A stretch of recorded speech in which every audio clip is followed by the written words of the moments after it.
Facebook's launch of its new profile page will include a tutorial on all the new features, and for a while you'll be able to choose between staying with your old profile or upgrading to the new, where you'll get to tell your friends who you really are. We decided to take the opportunity of the launch to find out more about who Mark Zuckerberg really is. As Facebook becomes an intrinsic part of so many lives, how the site came to be in the first place is now the fodder of creation myths, a handful of lawsuits, at least 2 books, and a movie, all focusing on its co-founder and CEO. The story will continue in a moment. 500 million people give you their personal information. Do you feel that because of that, they have a right to know a lot about you personally, about your values?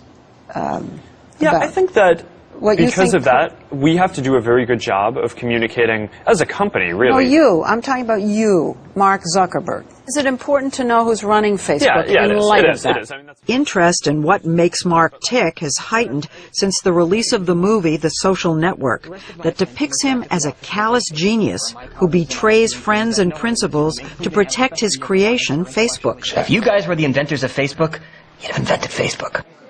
The real Mark vowed he would never see the film. On opening day, he changed his mind. we took the whole company to go see the movie. The whole company. I actually thought it was pretty fun. But my question is, was it hard to watch for you? You know, in watching it, it's pretty interesting to see what parts they got right and what parts they got wrong. I think that they got every single T-shirt that they had the Mark Zuckerberg character wearing right. I think I actually own those T-shirts. Come on. And they got the sandals right and all that. But I mean, there were hugely basic things that they got wrong too. I mean, they made it seem like my whole motivation for building Facebook was so I could get girls, right? And they completely left out the fact that my girlfriend I've been dating since before I started Facebook, right? So, I mean, that's just like... Wait, what? Say that again? Your current girlfriend, you were dating back then? Yeah, I've been dating my current girlfriend since before I created Facebook. Yeah. I mean, and... Yeah. You know, I've heard two reactions. One is about you very personally, and it's not so flattering. The other is that, wow, he's a really great entrepreneur. I get two reactions too, but they're actually a little bit different from the ones that you said. There's a set of people who I think have been following the Facebook story who I think had a deeper analysis of which things in the movie were true and which ones were false and all that. Then the rest of people, I just think were pretty surprised and even amazed that, like, wow, Facebook is an interesting enough thing to make a movie out of, or this Mark Zuckerberg person, I never heard of him, like, this must be interesting. And I can't tell you how many messages I've gotten from people who use Facebook writing in to say, this movie was really inspiring to me. After seeing this movie, I want to start a company, or I want to go into computer science, or I want to study math. And if the movie had that effect on people, then awesome, right? I mean, that's great. You almost sound enthusiastic about this movie. That part. That part. Got it. That part. When you say you had this idea... One part he doesn't like has to do with the Winklevoss twins, Tyler and Cameron. Excuse us for inviting you in. In real life, they're Olympic rowers who claim that when they were at Harvard, they had the idea of a university-based social networking site first. That in 2003, Mark agreed to work on their project, but instead, they say, he ripped them off. When we approached him, we had been working on the idea for almost a year at that point. We had a sophisticated code base. It wasn't an idea scribbled on a napkin. It was a very sort of mature idea, and we brought him on to bring it to completion. We agreed to work on this project. He sabotaged our project, and he betrayed us. There were other social networking sites already there. It isn't as if you had the first idea. Well, right? You admit that. That's a typical argument that comes from Facebook, that social networking existed at the time. Right. Okay. We weren't individuals on separate sides of the country developing social networks unbeknownst to each other. We were teammates. We were partners. So how did you actually find out that he was working on a different project? We found out by reading the Harvard student newspaper. So that's the first you realized? Yep. What did the article say? It said to the effect, Mark Zuckerberg launches the Facebook.com.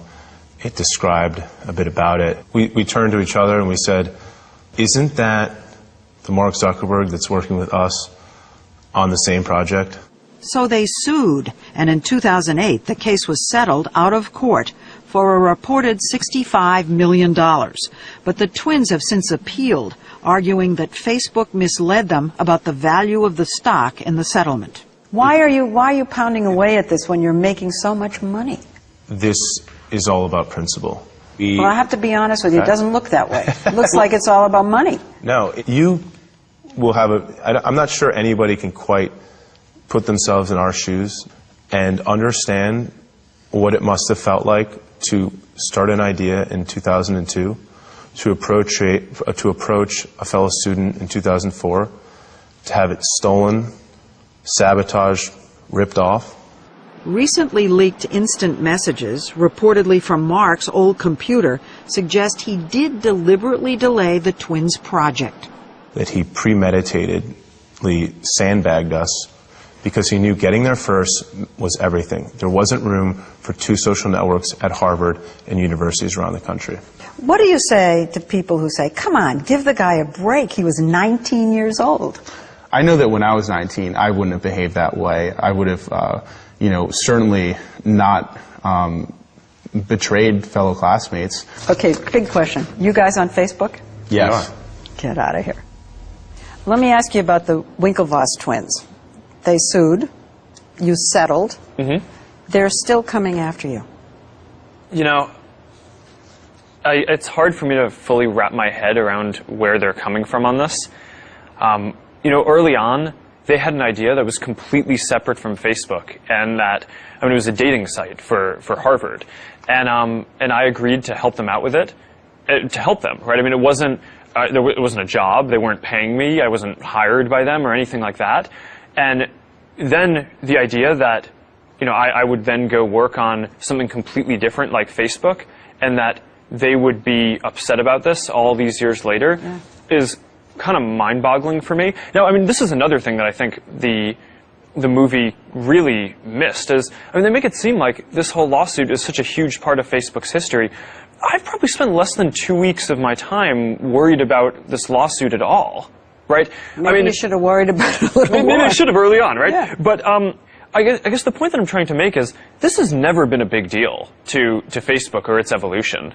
Do you feel any remorse at all about the twins or anything that happened with them? I mean, after all this time, I feel bad that they still feel bad about it. Kara Swisher, editor of a website about high tech, says she doesn't feel sorry for the twins.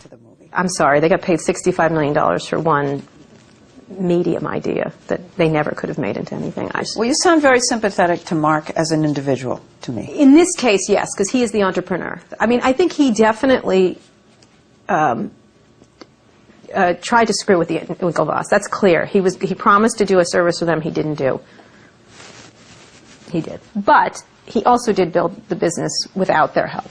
You are famous for coining the term toddler CEO about Mark Zuckerberg. I did. That was 3 years ago, Yes. and you told us that you thought he was inexperienced and Yes. way too young to run this company. Yes. 3 years later... He's done a great job. He's a prodigy. The toddler's a prodigy, as it turns out. When I was here 3 years ago, they were calling you the toddler CEO, and they don't say that anymore at all. This is a tough question, but try. Mm-hmm. How would you grade yourself as a CEO, as the leader of this business? I mean, that is a hard question. That's a hard question. I also don't think you can ever win by answering that question. Now, we've made a huge number of mistakes along the way. Right now, I always say, I just think we've made probably every possible mistake you could make. Is there a decision that you've made that the people around you told you was a mistake, and you defied them, and you were right?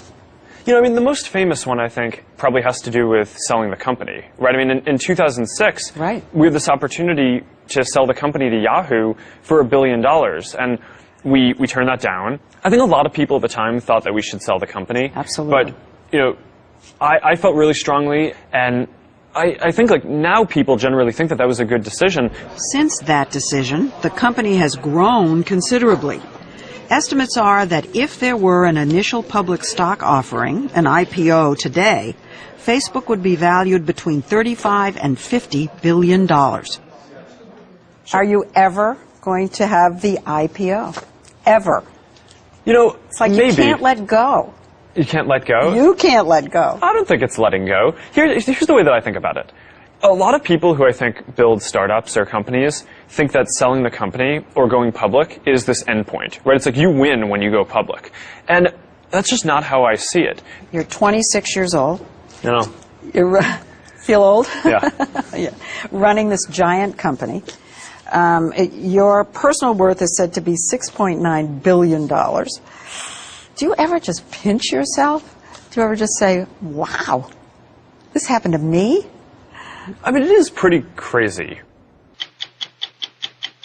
Go to 60minutesovertime.com for a guided tour of the Facebook redesign that launches tomorrow. Sponsored by Pfizer.